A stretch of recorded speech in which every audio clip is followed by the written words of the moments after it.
Mesdemoiselles, Messieurs, bienvenue à Metro News. Voici les principaux titres qui seront développés aujourd'hui. Fin ce mercredi de la visite en Haïti de la secrétaire d'État adjointe aux opérations de conflit et de stabilisation, Anne Wittkowski. La diplomate a rencontré le Premier ministre Ariel Henry, des représentants de l'accord de Montana et des membres de la société civile. La police est plus agressive de nos jours.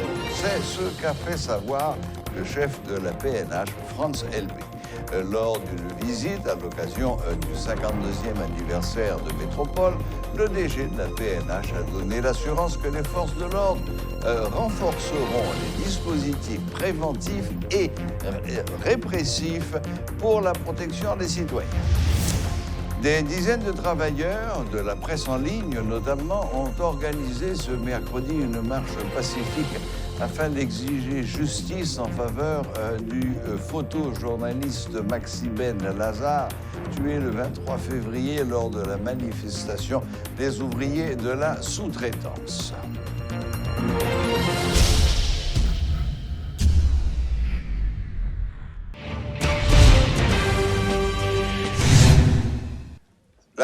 La secrétaire d'État adjointe aux opérations de conflit et de stabilisation, Anne Wittkowski, a mis fin mercredi à sa visite de 2 jours en Haïti.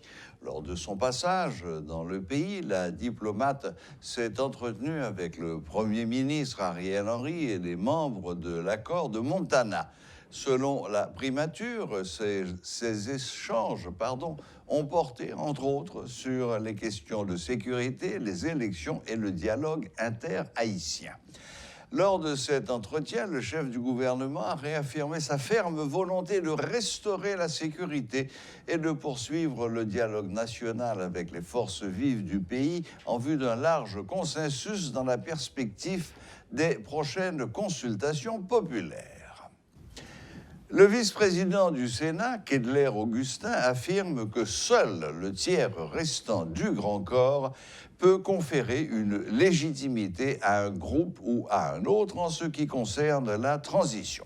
Il a rappelé que les sénateurs sont les seuls élus restants et a annoncé qu'ils vont inviter l'actuel Premier ministre à se rendre au Sénat. Le Sénat a un rôle qu'il est capable de jouer dans les décisions à prendre dans ce qui a trait à la meilleure façon d'aborder le problème de la transition qui est très problématique depuis un certain nombre de temps. Moi, je dis comme ça que nous sommes les seuls 10 élus légitimes de la population et par conséquent, quelles que soient les décisions que tu prends, l'État supposé passer par nous-mêmes, par le fait que nous sommes conscients que quelle que soit la décision, un groupe ou un autre prend aujourd'hui, il n'y a pas jamais un accord de tout le monde en même temps, il n'y a pas jamais unanime, c'est-à-dire pas d'unanimité. Ça ne veut pas dire que si c'est Sénat qui prend la vie unanime, mais dans le premier cas, si c'est Montana, si c'est même Ariel même, si c'est Penn, si c'est l'autre acteur, Louisiane, ou bien une personnalité qui croit que parce que c'est un tel, il est capable de prendre une décision, ça parle d'un désordre total capital. Parce qu'il ne faut pas oublier que nous sommes en période électorale, parce que quand même, si nous vivons dans un régime démocratique, il faut que les citoyens puissent avoir la certitude que dans les jours à venir, et après Léo, la population va être appelée en ses comices pour aller voter et choisir les dirigeants que lui-même veulent diriger le pays. Donc ça veut dire que les élections sont un foyer de tension, les élections sont porteuses de passion, mais élections tout sont bagages qui ont intérêt en matière politique. C'est la bataille pour la conquête du pouvoir. Ça veut dire que tout le monde a besoin de positionner pour occuper des espaces de pouvoir. Est-ce que c'est inadmissible? Non, c'est le propre même de la politique et de la démocratie, c'est la beauté de la démocratie. On concourt, on fait une compétition pour occuper des espaces de pouvoir. Mais tout le monde connaît que tout le monde a besoin de moyens économiques.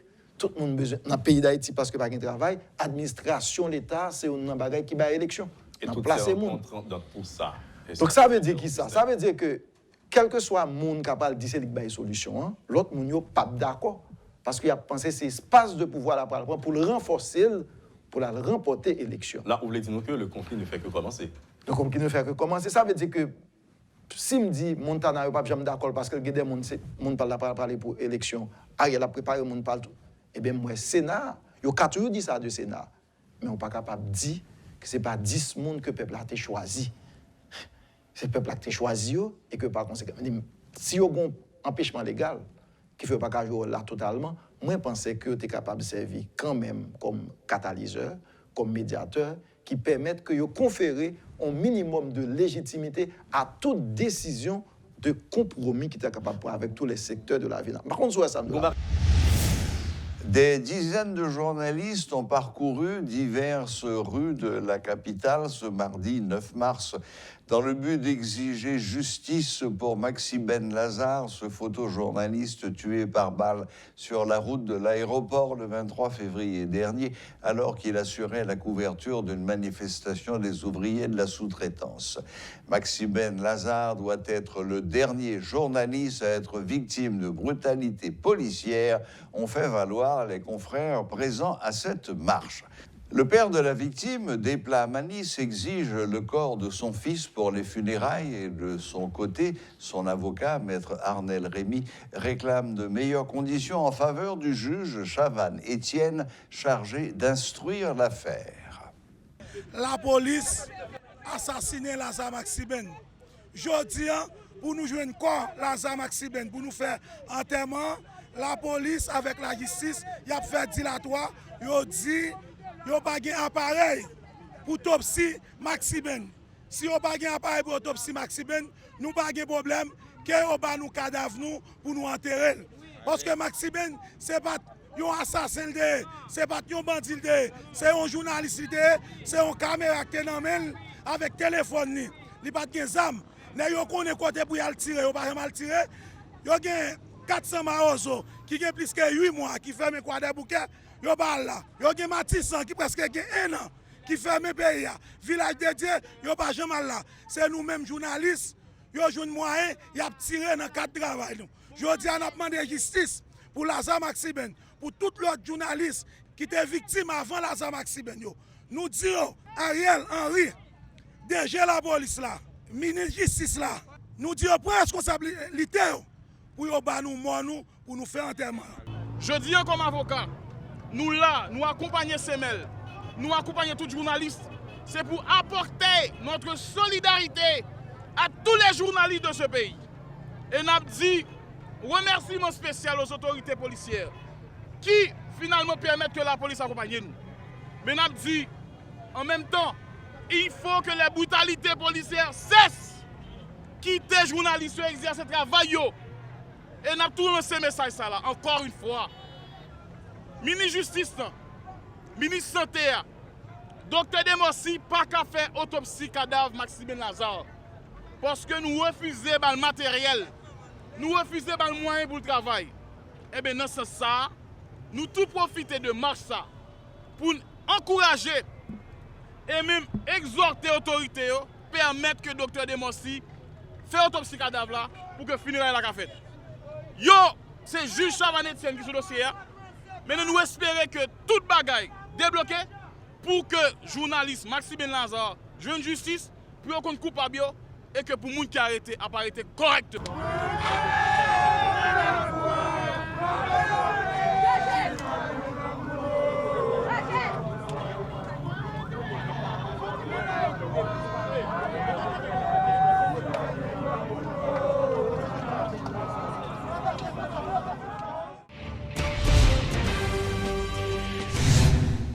Des audiences correctionnelles vont se tenir dans une semaine au tribunal de première instance de Port-au-Prince, alors que la situation reste critique dans la zone à cause de l'insécurité. Est-ce que des mesures sont déjà prises en vue de faciliter la réalisation de ces assises? Des juges, des avocats auront-ils l'esprit tranquille dans l'exercice de leurs fonctions? Des membres de la Basoche expriment leurs préoccupations. Suivez ce reportage de Rudolph Pierre-Louis. Des avocats qui font des va-et-vient et d'autres qui discutent entre eux, des justiciables qui attendent désespérément un secours. Bref, sur la cour du tribunal de première instance de Port-au-Prince, l'ambiance est loin d'être ordinaire. C'est dans ce contexte qu'on annonce le début d'ici une semaine des audiences correctionnelles. Les salles sont disponibles certes, mais il y a lieu de s'interroger sur l'organisation. Le climat d'insécurité qui règne dans la zone, que l'on veuille ou non, pèse lourd dans la balance. Combien de juges, d'avocats, de greffiers, entre autres, vont-ils se déplacer pour rendre possible la tenue des séances? La PNH prendra-t-elle des mesures pour sécuriser la zone du bicentenaire qui, semble-t-il, est livrée à elle-même? Sous couvert de l'anonymat, des avocats affirment que certaines séances sont bouleversées et parfois même interrompues chaque fois que des rafales d'armes automatiques résonnent. Un fait qui explique, selon eux, que de nombreux bureaux visités ce mercredi sont vides et même certains totalement verrouillés. Les employés sont aux abonnés absents. Moins de 3 semaines depuis la dernière visite d'une équipe de métropole, rien n'a changé. La situation est encore plus compliquée en raison des pluies diluviennes qui se sont abattues sur la capitale ces derniers jours. On parle même d'inondations devant la porte d'entrée de quelques bureaux. Le palais de justice, du moins, est apparemment le cadet des soucis des autorités gouvernementales. Des voix se sont élevées à maintes reprises pour exiger sa relocalisation, mais jusqu'ici, rien de concret. Dès qu'on en parle, la seule référence, c'est le centre-ville, une zone qui est abandonnée par ses plus fidèles habitants. Le tribunal de première instance de Port-au-Prince ne fonctionne pas. Quelques justiciables en sont présents, des avocats sont remarqués sur la cour de l'institution, mais paraît-il que les activités sont quasiment au point mort. Et c'est dans ce contexte qu'on parle du début des assises criminelles, alors que des tirs nourris sont entendus à longueur de journée dans la zone et certains se demandent si vraiment des dispositions sont déjà prises en vue de faciliter ces assises. Paul Léel et Rodolphe Pierre-Louis pour Télémétropole. L'insécurité et ses impacts sur les femmes, entre séquelles, traumatismes et souvenirs inavouables, tel est le thème d'une conférence-débat organisée ce mercredi par l'association Femmes Fières, qui regroupe des étudiantes des différentes universités de Port-au-Prince. Une activité qui entre dans le cadre de la commémoration de la Journée internationale des droits des femmes. Participant en tant qu'intervenante à ce débat, la responsable du programme du RNDDH a fait état d'une quarantaine de femmes victimes de viols dans les quartiers défavorisés pour la période allant de novembre 2018 à juin 2021. Il s'agit d'un bilan partiel, selon Marie-Rosie Auguste du Sénat, qui appelle les autorités concernées à prendre des mesures drastiques pour freiner l'insécurité sous toutes ses formes dans le pays. Suivez ce reportage de Sheila Louis-Joseph. Viol, kidnapping, assassinat, des femmes sont victimes de l'insécurité sous toutes ses formes, ce que déplore la responsable de programme du Réseau national de défense des droits humains. Marie-Rosie Auguste du Sénat, qui intervenait à une conférence débat à l'INAGé ce mercredi, présente un état des lieux de la situation. En Haïti, nous pas gagnons espace qui sécuritaire pour femmes parce que justement espace est hostile. En janvier 2022, nous même au niveau de RNDDH, nous recensons le cas de 50 personnes qui mourent assassinés par balle ou à l'arme blanche, mais 14% parmi eux c'est femmes que oui. Sous question enlèvement suivi de séquestration, c'est que dans la presque majorité des cas, depuis aux victimes de kidnapping, ils sont victimes tout de viols répétés et de viols collectifs, ce qui est grave. Ce qui est tout aussi grave, c'est que de nombreuses femmes sont violées dans les quartiers défavorisés, a fait savoir la militante en faveur des droits humains qui ne cache pas ses préoccupations par rapport à cette situation. Selon l'information que nous gagnons environ quarantaine de femmes qui victimes de viols collectifs dans différentes luttes hégémoniques qui faites dans le quartier défavorisé. Et s'il vous plaît, dans RNDDH, nous pas privé documenter ça qui passe dans Matissan Fontamara, ça qui passe dans Croix des Bouquets. Ça veut dire que c'est des informations que nous avons là novembre 2018 jusqu'à juin 2021. Autant d'informations partagées à cette conférence débat organisée par l'association Femmes Fières dans le cadre de la commémoration de la Journée internationale des droits des femmes. Cette structure, qui regroupe des étudiantes de différentes universités de Port-au-Prince, a voulu par cette initiative lever les voiles sur ce phénomène qui affecte la gente féminine. Comment peut-on vivre ainsi, se demande la coordonnatrice Jennifer Antoine.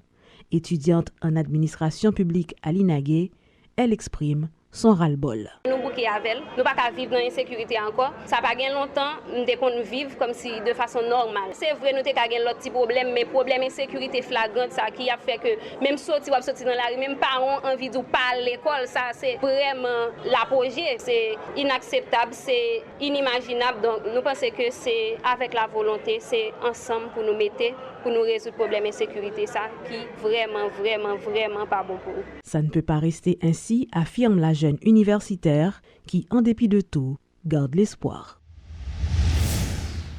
Le nouveau directeur de l'OFATMA, le docteur Karl François, a fait le point ce mercredi 9 mars sur sa première semaine de travail avec l'équipe de l'institution. Il a profité de cette occasion pour annoncer les nouvelles perspectives. Suivez ses explications. Il répondait aux questions de Jean-Jules Desaugustes. J'ai été installé jeudi dernier, donc c'est mon 4e jour de travail en tant que tel. Donc je suis en train de prendre connaissance des différents dossiers. Je fais partie de la société, donc je suis au courant également des différentes plaintes et autres complaintes exprimées par les assurés, mais pas seulement par les assurés, mais d'une manière générale par différents acteurs qui font partie de ce dispositif d'assurance maladie. Et autant les patrons, autant les assurés en tant que tels et autant les institutions de santé qui ont contractualisé, qui ont un contrat avec l'OFATMA pour faire une prestation de services de santé aux assurés. Il y a pas mal de plaintes et on est en train vraiment de prendre les dispositions pour déjà les rencontrer, ces différents acteurs, et pour pouvoir mieux comprendre leur vraie doléance et le pourquoi de cette doléance également. Donc on est vraiment à ce stade, on en est à ce stade actuellement. Et vous avez combien de directions générales, combien d'hôpitaux s'il le faut dans les régions du pays? Ok, on a plusieurs coordinations régionales. On a quasiment une coordination régionale dans chaque département du pays. On a plusieurs hôpitaux également. Il faut comprendre que l'OFATMA, quand même, c'est autant des services, je peux dire, techniques, que des institutions de prestation de services également. Donc là, vous parlez des institutions partenaires, des hôpitaux privés qui accompagnent l'OFATMA dans le cadre de l'implémentation de son plan d'action? En fait, c'est les deux. En fait, l'OFATMA possède des institutions propres, comme l'hôpital qui se trouve à Cité Militaire, l'hôpital du Cap, l'hôpital qui se trouve dans le sud. Maintenant, il y a un hôpital à Port-de-Paix, flambant neuf. En fait, nous parlons de bâtiments physiques. Oui, le bâtiment est flambant neuf et va être équipé avant éventuellement son inauguration. Et maintenant, il y a d'autres centres de prestation de moindre importance qui se trouvent par exemple au niveau du parc de Caracol ou bien au niveau du parc industriel, mais qui sont de moindre importance. Ce n'est pas réellement des hôpitaux, c'est quasiment des soins, des centres de santé où on fait plus de l'ambulatoire qu'autre chose. Mais ça, c'est un volet de la prestation des services de santé, mais l'autre partie, c'est vraiment les institutions, les unités périphériques, comme on les appelle au niveau de l'OFATMA, et les médecins, cliniciens privés, avec lesquels l'OFATMA a un contrat pour prendre en charge ses assurés. In fine, docteur, nouvelle direction générale, nouvelle stratégie et de nouvelles assurances en termes, si vous voulez, de garantie. Merci de passer le synonyme. Est-ce que la population des assurés peuvent compter sur une nouvelle dynamique avec cette nouvelle direction générale? Est-ce que vous en donnez la garantie? Est-ce que vous en donnez l'assurance? Et voilà. Bon, ce sur quoi je peux donner la garantie, c'est dans mes capacités techniques personnelles, et dans ma manière de gérer différente. Et ça, je peux donner des garanties dessus, qu'effectivement, on va faire le maximum pour qu'on ait une gestion rationnelle, scientifique, de cette compagnie d'assurance publique, d'assurance santé publique. Et je pense que quand on utilise les bonnes méthodes, les bonnes façons de faire en matière de gestion, on aura forcément des résultats. C'est ce auquel je crois. Voilà, la boucle est bouclée. Merci de nous rester fidèles et à la prochaine, même heure, même chaîne.